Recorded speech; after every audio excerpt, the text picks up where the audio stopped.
Nag-aaral ako magsundalo para maprotektahan ka eh. Gusto ko isa din ako na magiging gwardya mo, pero sorry. Wala ako ng time na yun. Sa programa ni Dr. Jerry Ortega, ang programang Ramatak, na talagang inihantay at inaantabayanan po ng ating mga kababayan. Pero nakalulungkot talagang balita na si Dr. Jerry Ortega po ay wala na at hindi na po natin mapapakinggan mga kasama. Tandaan mo, marami kang kaibigan, maraming Dr. Ortega na magpapatuloy ng iyong laban. Laban sa korupsyon, laban sa kalikasan. Tigit lahat yung iyong krusada na kung paano maminahal ang kalikasan, magpapatuloy at hindi mawawala. Huwag natin babastusin, no? Igalang natin ang mga bisita natin para patuloy silang bumalik dito sa atin. May ilang nagnanais ng kaayusan. Bantay Kalikasan is working so hard to preserve our watersheds because at the rate we're going, at the rate things are going, we can already predict that our forest will soon be gone. Ang iba namay nangangarap ng pagkakapantay-pantay. Pag sinabi ko sa yung Tito Jerry, parang isa lang, parang mga words na pumapasok sa isip ko is tuwid, matapang. Yung talagang, yun nga, he will really fight for what is right.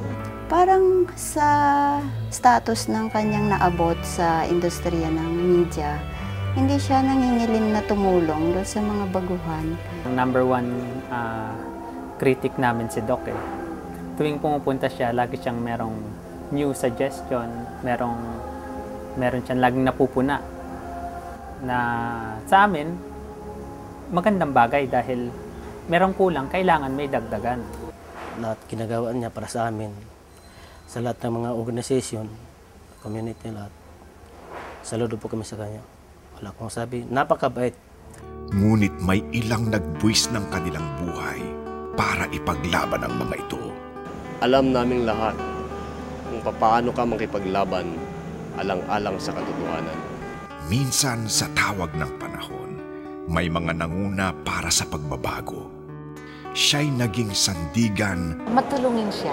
Yun ang nakikita namin sa kanya. Matulungin na hindi naghihintay ng kapalit. Kasi ang kanyang serbisyo sa amin, wala siyang hinihingi na kahit ano eh.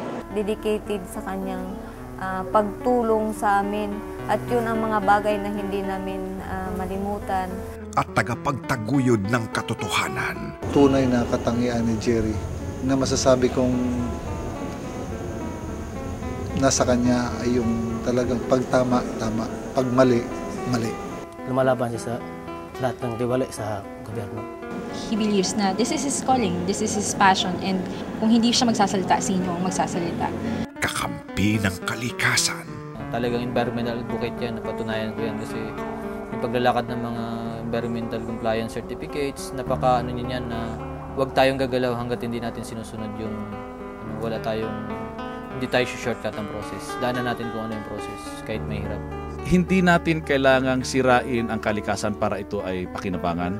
Ang kailangan lang natin ay pangalagaan ito upang maanyayahan natin ang mga bisita natin at nang makita nila ang likas na ganda ng ating kalikasan para magkaroon ng oportunidad ang ating mga kababayan. Nagdulot sa atin ng matatamis ng ngiti. Habang ang mga alon naman ay naririnig mong humahalik sa dalampasigan. Boses ng mga naaapi. Yung mga reklamo nila gano'n. Ganyan kasi ganyan. Sabi ko, walang ano yan, tutulungan namin kayo. Sabi ko, alam mo kung sino lapitan natin? Sabi ko, si Dr. Jerry Ortega. Gagawa ng paraan yan. Tingin namin sa kanya, isa siyang mediator. Kasi kung ano yung aming problema, siya yung tagapamagitan. Siya yung magpaparating sa dapat sa mga kinaukulan kung kanino man. Ngunit higit sa lahat, isa siyang kaibigan. Kung magkakasama kami, hindi ko tinuturing na boss yan. Kami hindi niya rin tinuturing na subordinates niya or what. Basta pag nakakasama kami niyan, ang buhay kailangan i-enjoy. Asawa at ama.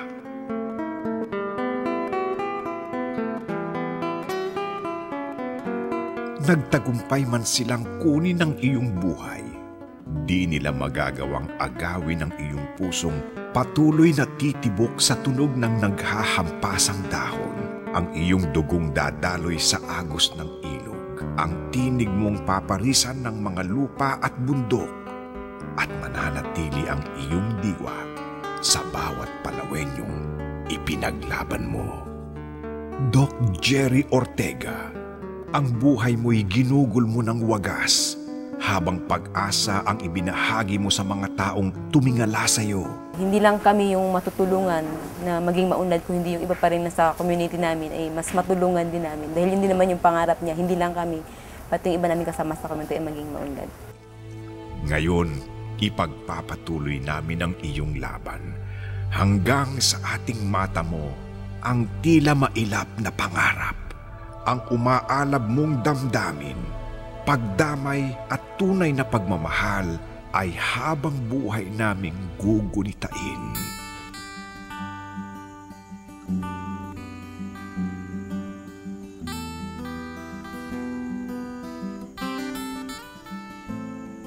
In doing that, they thought matatakot nila yung mga tao, pero I believe na in doing that, mas lalo lang nilang pinalakas yung apoy. And I believe na yung apoy ng kabutihan, never mo talagang mapapatay. Enero 24, alas 9 ng umaga, malingaw-ngaw ang putok sa tahimik. Alam ko nakikinig ka, Kuya Jer. Kahit na wala ka na dito, sa puso mo, buhay ka pa. May bumili ng buhay na tila ukay-ukay lang, at maging si San Pedro'y isa lang siya talaga sa bilyon-bilyon mga tao dito. Wala siyang katulad. Isang broadcaster na naman ang pinaslaw. Ka Jerry, di mawawala ang krusada mo. Ka Jerry, adhikain mo'y adhikain din ng bayan mo. Ka Jerry,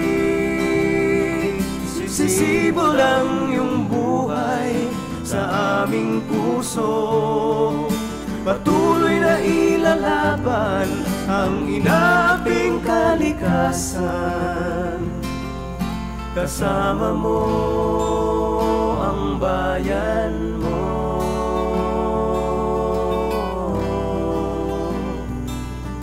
Kasama mo ang bayan.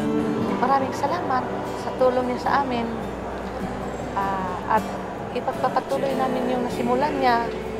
Pagsisikapan namin na mangyari yung kanyang pangarap na maraming matutulungan. Una't huli kong napakinggan boses sa era'y pumailan lang. Maganda! Maganda! Maganda ang mundong nilikha ng ating Panginoon. Maganda Pilipinas! Pilipinas kay ganda! Ramatang na pagbati sa asawa't inang minamahal. At siyempre sa aking kaisa-isa at pinakamamahal na ina, kay Mrs. Angelina Valeriano Ortega. I love you, Mother. Sa aking the one and only, my only sweetheart, Doktora Patria Gloria Inocencio Ortega. Ito po, sila nangangalaga. Ibig sabihin, ang karagatan po ng Puerto Princesa ay napakaganda. Namin na rin ang dahilan, tinitil ang buhay, ngunit tinig niya. Pag pinayagan po lahat ng minahan, matutunaw ang Palawan. We will dissolve Palawan. Okay? We will remove Palawan in the map, almost literally. Ka Jerry, di mawawala ang krusada mo.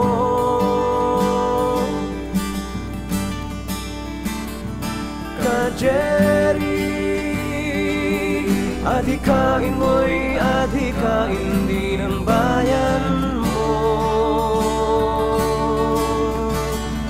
Ka-Jerry, sisibo lang yung buhay sa aming puso. Patuloy na ilalaban ang inaping kalikasan. Kasama mo ang bayan. Kuya Jerry of Puerto Princesa. Ka-Jerry, di mawawala ang krusada mo. Ka-Jerry, adhikain. Long Fighting in Palawan!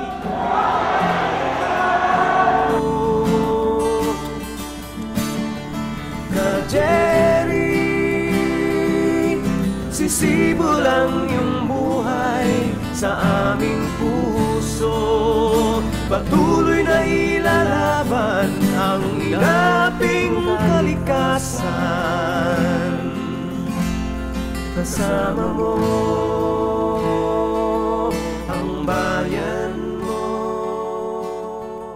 Hinahamon tayo ngayon humanap ng 10 milyong lagda para itigil ang pagmimina sa Palawan. Ito ay isang bagay na tila imposible. Parang hindi natin kaya gawin. Pero ipapakita natin sa mundo. Ipapakita natin sa lahat na tumitingin sa atin ngayon dahil nandito sa Palawan ang atensyon ng buong Pilipinas. Ipapakita natin na kaya natin lumaban. Na hindi tayo mananahimik kapag may pinatay na isa sa atin. Dahil ang dahilan ng bakit ulit-ulit ang ganitong kwento na may pinapatay na isang taong gumagawa ng tama ay dahil nananahimik ang lahat pagkatapos at kinakalimutan ang kanyang pagkamatay. Pero dito sa Palawan magsisimula ang lahat at ipapakita natin sa mundo hindi tayo mananahimik, hindi tayo titigil. Ipaglalaban natin kung ano ang tama at hahanapan natin ang hustisya pagkamatay ng ama ko dahil tayo bilang mga Palawenyo ay nagbago. Dahil tayo bilang mga Palawenyo ay nagbibigay na ng liwanag. Ka-Jerry,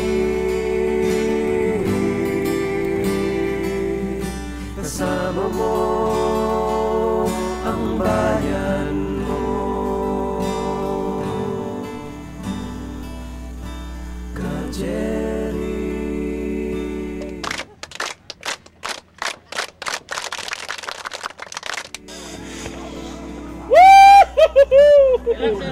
Mabuhay ang Pilipinas!